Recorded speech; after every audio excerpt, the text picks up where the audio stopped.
happening? Hey, this is Odds on Smash Bros Radio, the only digital radio station located in Birmingham, Alabama. If you haven't done so, please like, follow, share, and follow. Please like, follow, share, and subscribe to us. You can find us on TikTok. You can find us on Instagram. You can find us on YouTube. Please like, follow, and share it. Also, we have an app. If you're not done so, please download our app. So yes, Lord, it's Monday. We living again, living the dream, fulfilling our goals.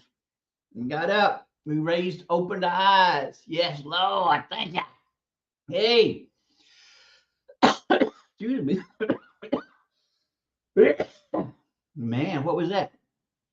Also, I'm Oz. If you can find me on TikTok, you can find me on Instagram, you can find me on Twitter, Facebook. Like, follow, share, subscribe. Appreciate you stopping in. Also, let me remind you, if you have not done so, November 9th, 2024, the Southern Bully Showdown, presented by 1888 Bully Kennel. DeJuan Hall, 205-460-6435 will have all the information for you. It is open to the public. There are going to be 4 ICBR shows as well as one huge fun show. So it's a way of getting out there and having fun. It's a way of getting out there and making connections, so like networking. For those of you who are interested in the bully breed, this is a way of giving you an understanding of exactly what the bully breed is and what its makeup is, as well as what the dogs make up the bully breed. So please like, follow, share, subscribe, and as well as look at Southern Bully Showdown. DeJuan Hall, 205-460-6435. If you wish to be a sponsor, donor, volunteer, vendor, participant, please get in touch with DeJuan for 205-460-6435. We will appreciate you. Have a lot going on again as usual in the world. And it's kind of mind-blowing when you actually think about it. You really wonder what is actually going on with this mentality. And so if you have Cam Newton was giving a 7-on-7 was a workout showcase event, and it's a way of giving back to the community. Is a way of showing appreciation to the community. It's a way of giving those less fortunate a chance of increasing or improving their abilities. There are a lot of talented athletes out there, but because of circumstances, because of the environment, because of the system, whatever excuse you wish to use, they're not afforded the opportunities that some of these athletes are afforded. So you have these professional athletes coming out to give back to the community. This is a way of getting the community together as a family, as a village.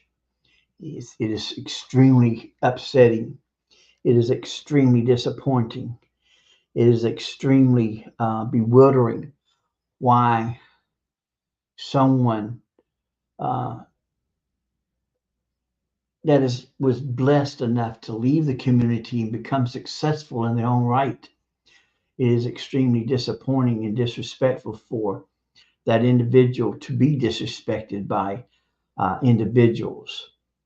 Uh, the thing that shocked the people the most was that I think there was what 5 to 7 individuals that came out to disrupt, to try to uh, build upon the ego, and Cam handled them like a pro, from what I understand. And I'm not much into athletes. I'm not into sports and all. So when it comes to the knowledge of the height and the strength and all that, I'm not totally aware. I'm still a novice. But to find out that Cam is 6'5", and to be able to handle his own, that says a lot. That says a lot. You can say whatever you wish about Cam Newton. Uh, there are a lot of varying opinions. There have been discussions. There have even been uh, uh, individuals trying to analyze uh, his uh, his achievements, his attributes. It's a shame that in a community that you have individuals for whatever reason would totally disrespect an individual because of his status, because of his uniqueness. Now, understand, when you come from a family that have little weirdness, little quirkiness, it isn't anything uh, unfamiliar. It's nothing. You're just familiar with it. You're just used to it. So when you see an individual stepping out being unique, when you see an individual being themselves, you have no opinion about it. And technically, none of us should have an opinion about it. If an individual wishes to stand out in their own rightful place and they have the ability to do that, well, then that's their right to do that. So you can say whatever you want to about Cam. Uh, but the difference from what my great aunt Annabelle told us, there's a difference between being crazy and being eccentric. She used to tell us, "I'm eccentric because I'm rich. You're crazy because you're poor." And so that's how I grew up. So while I'm poor, I'm crazy. So once I make those millions and all, then I can say that I'm eccentric. So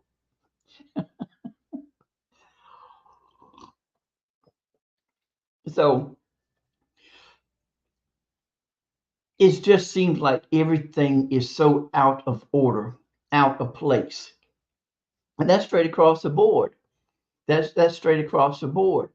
When you have individuals to come back into the community, when you have individuals to come back and create establishments, create businesses in the neighborhood, um, and then you have individuals that are in that community that you were raised with, that you went to school with, that was your homeboys and your homies and your dog. You went from kindergarten to high school and adulthood, and so now all of a sudden this individual was blessed to have the ability to have the chance to leave the community to better themselves, and then instead of forgetting their community and forgetting the individuals that supported them, they come back to give to give back.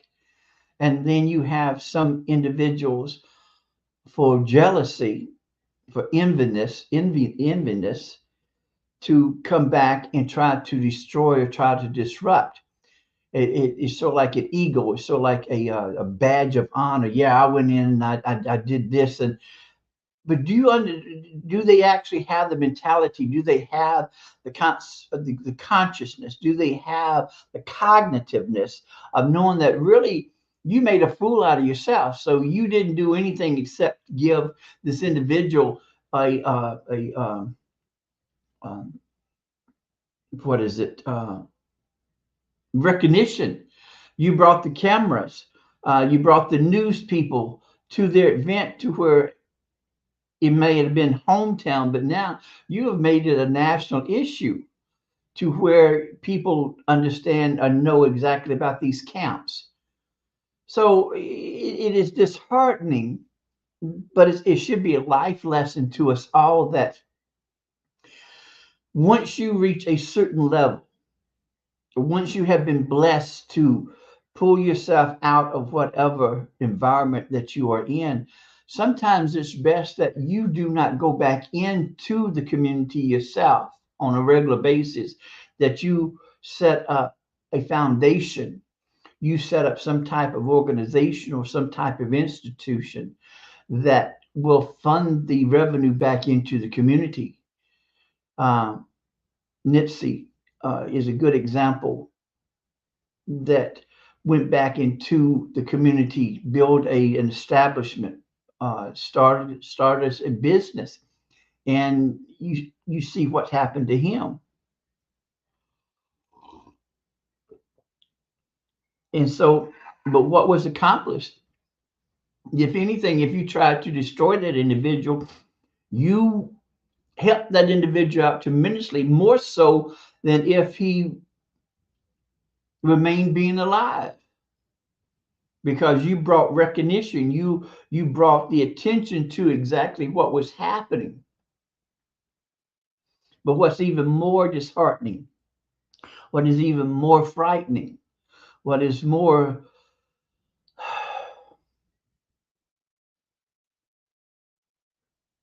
I don't even know the word to use, is when you have coaches, when you have these youth leagues that are similar in their mission in bringing some type of fun, some type of leadership, some type of improvement, some type of camaraderie that you can only get from sports. You're building young men, or you're building young boys into young men that understand the concepts, that understands the mythology of how to get together as a group, to establish a team, to come up and set up goals and dreams and endeavors.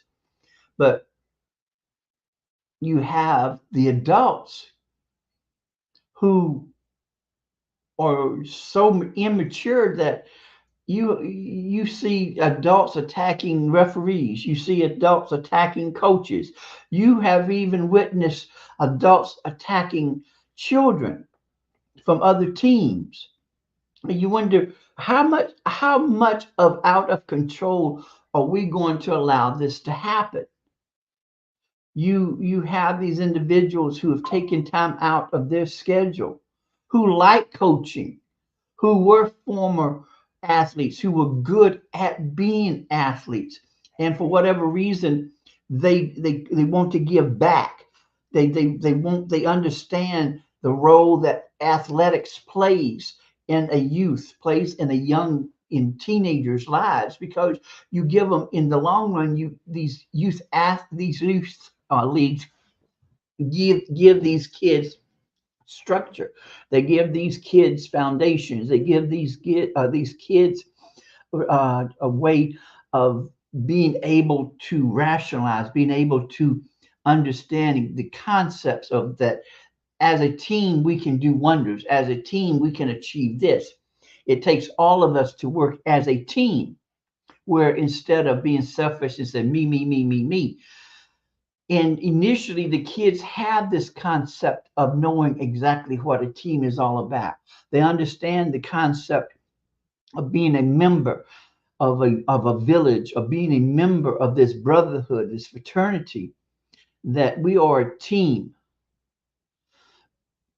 But then you have these individuals, these fragments coming out and trying to destroy the mission of what was trying to be accomplished. Sometimes you humans make it extremely impossible to even want to help, because it takes, you're not only having the pressure of dealing with these personalities, these molding these personalities, getting them to understand to work as a group. But then you have the concept, then you have the issues of, well, you're spending too much time with your team. What about your family? So you're dealing with all this pressure, and you're being bombarded from all these areas, and you wondering, is this really worth my time, my energy, my sweat, my tears, my finances?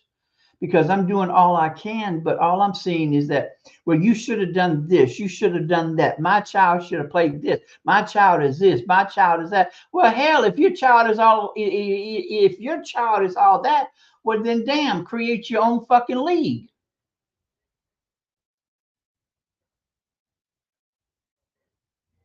Because it's not all about your child.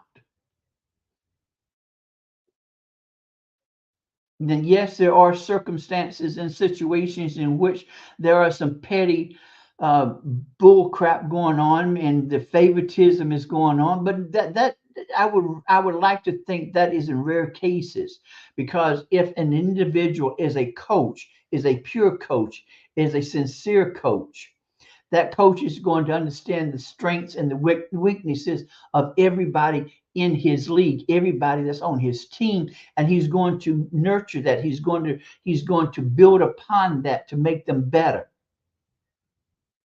because everyone has that ability to a certain level.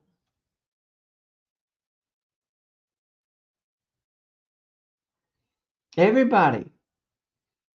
It just might take some people longer to get to a certain level. But if you have an individual who is sincere, who knows from his heart, who is pure from his heart, and he knows exactly how to coach a team, well, then he's going to utilize everybody in that team, because weakness builds upon strength. And believe it or not, when you see an individual who did not start at a certain level, but you see him grow, the entire team understands that that individual has grown, and the camaraderie and the closeness is going to be even more bounded, because they're working as a team. They want everyone in that team, in that organization, in that league to be successful in their own right.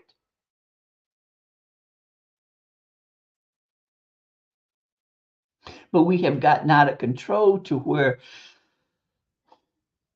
there's not only the white culture, but it's the human culture, period, the human beings, period, that have this entitled mentality. You back there in my day, if you played, okay, cool, but everyone didn't get a trophy. Everybody didn't. You got acknowledged, but to water down the significance, we've gotten out of control.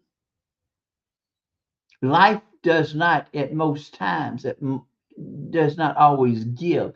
If anything, life always takes away.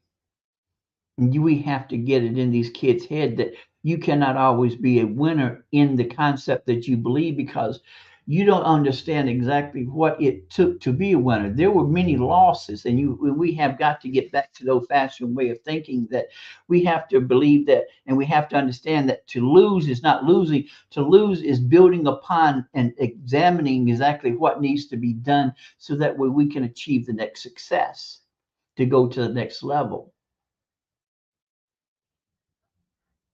And that's a crazy across the board. We have gotten out of control when it comes to education, in that you have legislators who want to take tax dollars and give to the private schools. See, that's one reason that separated the private schools from the public schools, because when you go to a public school, you're going to a society school. A public school is an image, is a reflection of the society. And if you do not want your child to be in that type of situation, well, then you have the chance But also at the same time, if you know that there's an issue in that community, well, then as a parent, you should want to try to eliminate or try to understand exactly the cause and effect.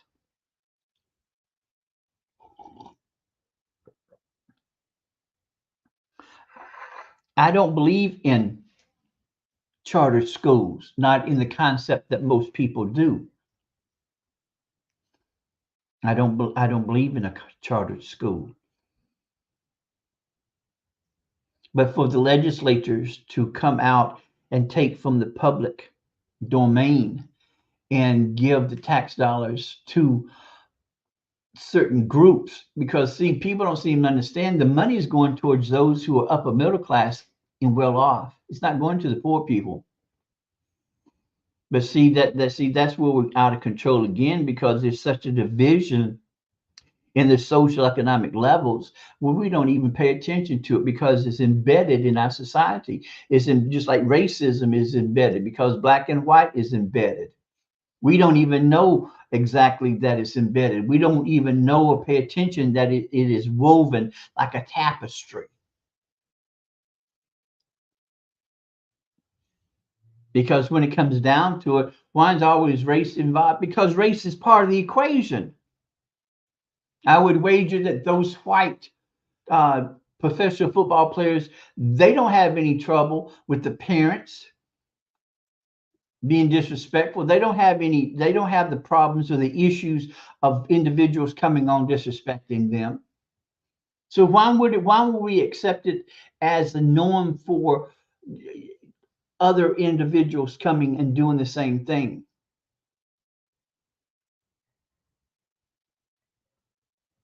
If I were to create a charter school, it would be similar. It would be a replica of the charter school or the private school that's located in Atlanta. That school is built on achievement. That school is built on success. That school is built on understanding how to educate the younger generation. I would use the concepts of OZZz, which is the Association for the Study of African American Life and History. One more time. ASALA is the Association for the Study of African American Life and History. Because, see, people don't seem to understand that there are varying degrees, there are varying methods, there are varying ways of teaching individuals. When it comes to the mindset of the Black culture, you have to pretty much do the curriculum that is based on or that is founded on a different way. And I think it now, because of us being together for so long, that maybe it's not just for the Black students, but maybe some for the white students too, in that you have music that is associated with learning. You have this new way of getting kids, because you understand that when they listen to music, and music is empowering. Music gives an individual a way of releasing and being free, especially when you have those high beats, you have those fast beats, and then the kids associate and they realize exactly how those beats apply to whatever is being learned.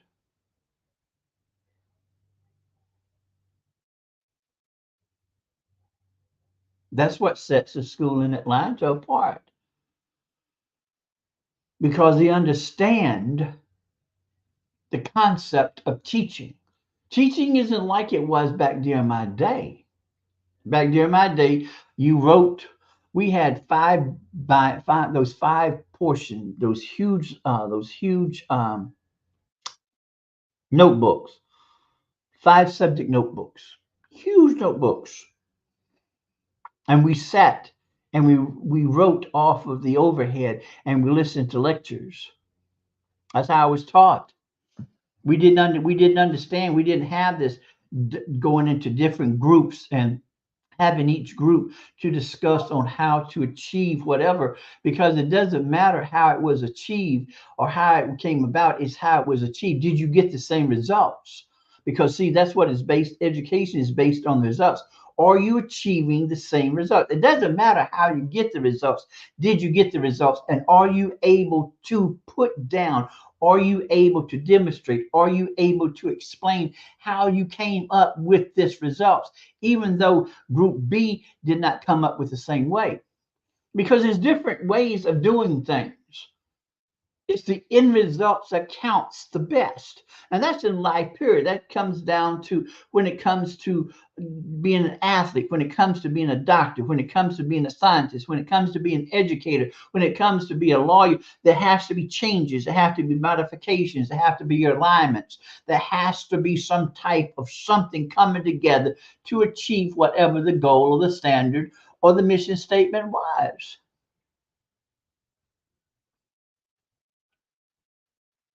But we have gotten so out of control for whatever reason.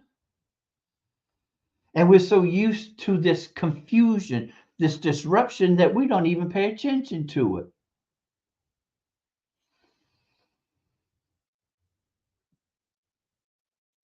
And then when you add the world issues into the equation, then, oh boy,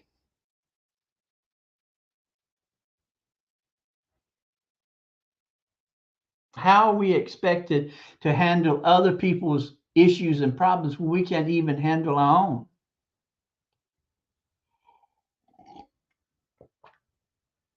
We are so out of control that we would send foreign countries billions of dollars for their issues that they have created themselves.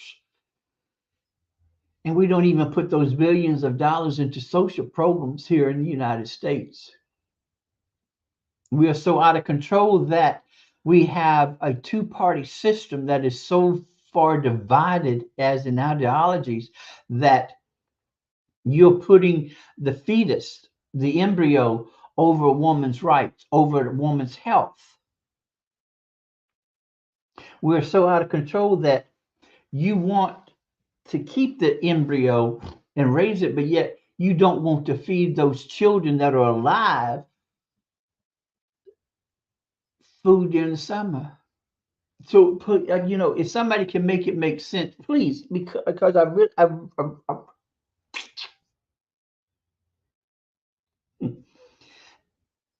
really want to understand. I really do. I want to know. I want to understand the cause and effect. You putting the issue of an embryo as a principle, but yet you're not taking in consideration the female.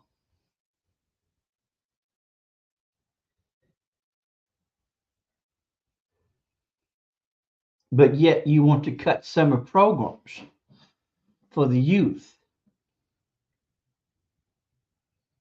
You want to put the issue of an embryo over the principle, over the concern of how are you going to raise and nurture and educate the individuals that are living now. You're so out of control in that you put the emphasis on the embryo, but yet you do not put enough of money or enough of understanding or enough of research into how do you educate the next generation. You don't really want the next generation to be educated, because you want to be able to tell you want to be able to tell the next generation what, when, how, why, and all of that, what to do. You don't want an educated constituent that can think of themselves or think for themselves, because you know that they're not going to come out with the same conclusion that you want them to come out with.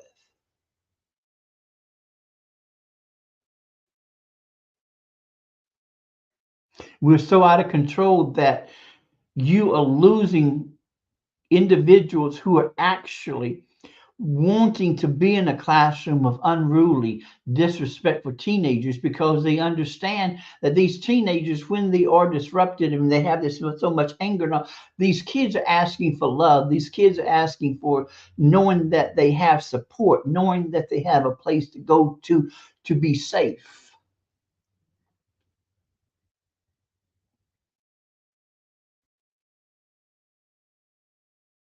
We're so out of control in that we don't really know what is out of control. We really don't know what the issues are. We do know that if we don't take control of what is out of control or out of order, we're going to be a messed up nation, more so than what we are now.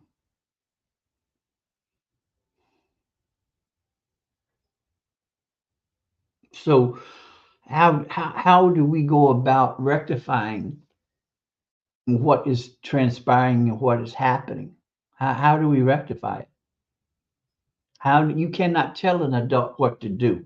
You can make suggestions, you can make recommendations, but you can't tell an adult what to do, especially when it comes to their child.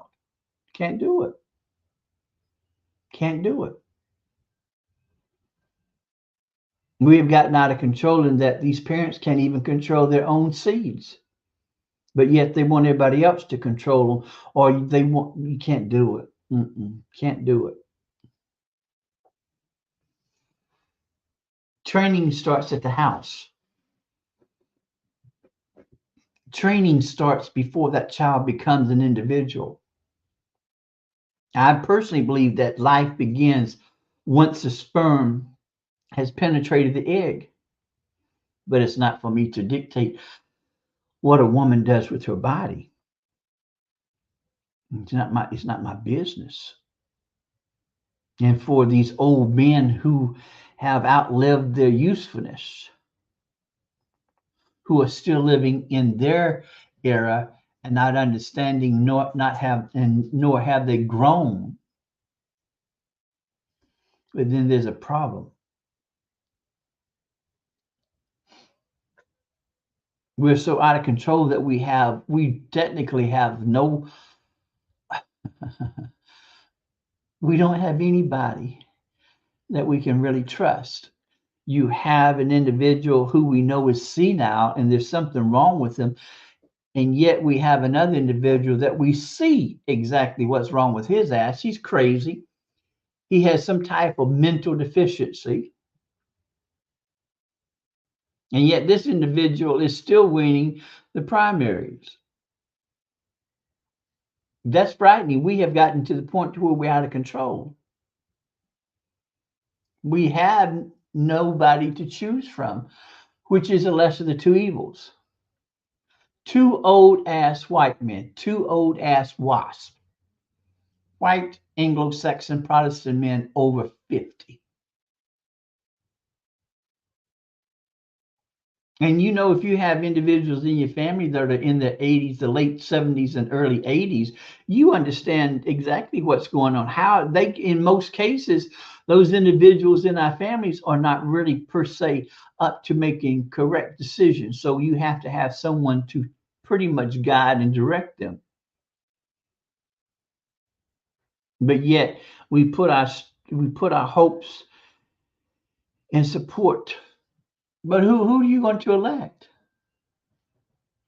And it's to the benefit of those who are going to be here to take a realization of exactly what's happening. What was is no longer. And as I keep on telling you, there is no longer a norm. There's no longer a norm. We don't have a norm. We are creating the norm for the future. And it's frightening with what some of the norms that you are coming up with. You still are having individuals being lynched. You're still having individuals that are being tossed in jail. Being racial profiling. You still are having those Karens being Karens. And I keep telling you, the most protected and guarded of all groups are the white women. The white woman is the only group that is the most protected and guarded. The black woman is the least of protection and guarded. We're so out of control. We don't even know that's happening. And in some cases, we don't really care. As long as it don't affect us, what does it matter? But it does affect us. It does affect us. So what you going to do? How are you going to handle the situation of this individual that's giving his time, energy, finances, blood, sweat, and tears to help your child to grow into this fine athlete, a productive individual? What are you going to do with these? What are you going to do with these adults who are acting less or more so of a child than their child? How are you going to handle it? What are you going to do with a government that would rather give billions of dollars to foreign countries instead of utilizing that money for them for their own citizens? What you going to do? How are you going to handle it? We're out of control. We're out of control. So what are you going to do? Because see, I'm 64 years old. I have 40 years left, and I can help. I can live 40 years. But for those of you in your 40s, you're going to be 80. For your children, oof, they're going to be in their 50s. And you need to start thinking about the next generation. What are you doing for the next generation? Well, how are you preparing your child for what is to come? Because what is coming is nothing like you have ever experienced before. History is about to repeat itself. See, we never went through those changes that Europe went through. And see, that's what we're doing now. That's what we are experiencing now. We are experiencing that growth. See, we don't seem to understand. The white culture is scared to death. The white culture sees its culture, quote unquote, as disappearing.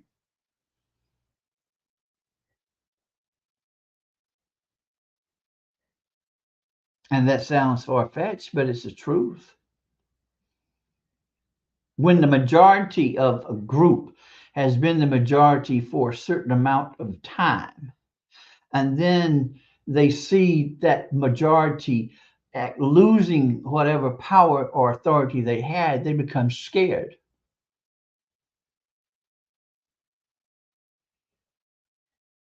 When you see a change, they get scared. What do you think happened to Gaddafi?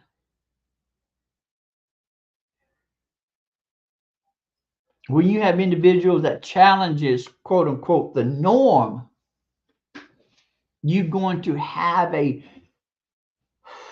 negative action, a negative reaction.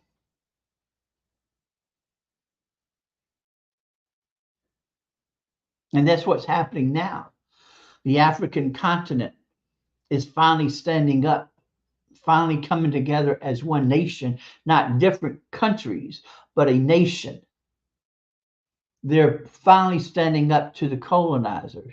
They're finally telling the French, they're finally telling the Dutch, they're finally telling the English, we are no longer going to be under your subject. We are no longer going to be under your rule. That's why those of you who are into investing, you need to start investing into the African continent. Because there's a change coming. And this is a time to invest in the change. See, the African countries want money, and they would rather have money from African Americans. Now they accept any money. The main concern is the support from the blacks.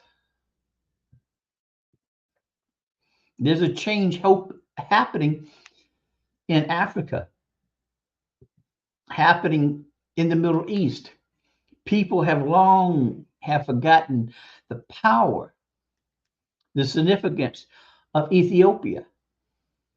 They don't understand the power, the lamb of Ethiopia.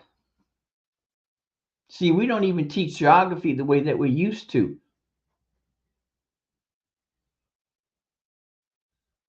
Because Ethiopia is about to create a dam that is going to cause some type of confusion when it comes to the Nile. So see, we have not seen out of control yet. We're just experiencing the ripple. We haven't experienced a tidal wave that is about to crash upon us.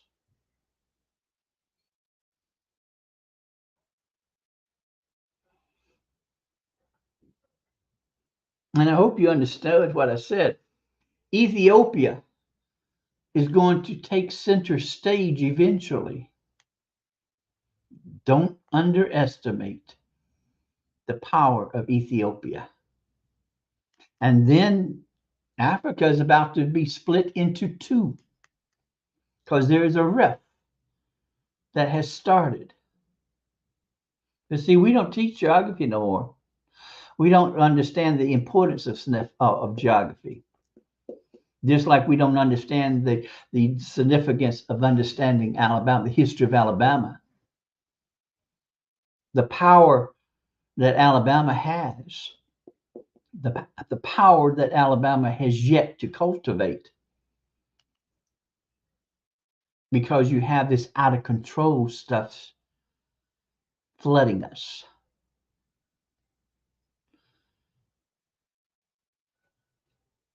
So it's time for us to wake up. It's time for us to understand the cause and effect of this out of control. What are the solutions to this out of control? How are we going to get a handle on this out of control?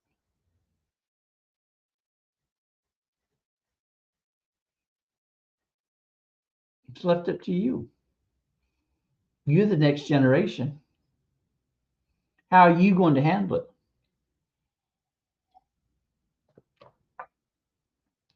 My age, we tired. I'm telling you, we're just tired. We're tired. We've done the best that we could with what little was given to us. Now we have given the next generations more than what the other generations gave to us. I can't say that. My generation has given to the younger generations more, and we have accomplished more than what the former generations gave to us. So see, you have something to build on. You have something to build upon, because we've given you exactly what is required. And I got faith in you. I do. I have faith in you because I educated over 2,500 of y'all. I'm responsible. Sure am.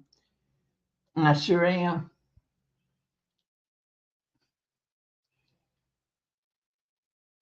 And I did the best that I could. I did the best that I could with what I had. But this out of control, this entitled mentality, oof. And I really don't know how y'all got to be so entitled or have this mentality. But it is what it is. But keep in mind, you need to pay attention to what's happening in Ethiopia. You need to pay attention to what is happening in Africa.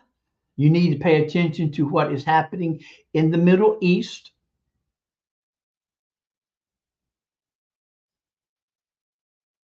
Because it's going to affect us eventually. It's a ripple effect. We're not isolated. We never have been isolated. We're never going to be isolated. So what y'all going to do? What y'all going to do? I appreciate y'all. I appreciate y'all tremendously. Know your value. Know your worth. Know that you are the obstacle that you created. You can do anything that you want.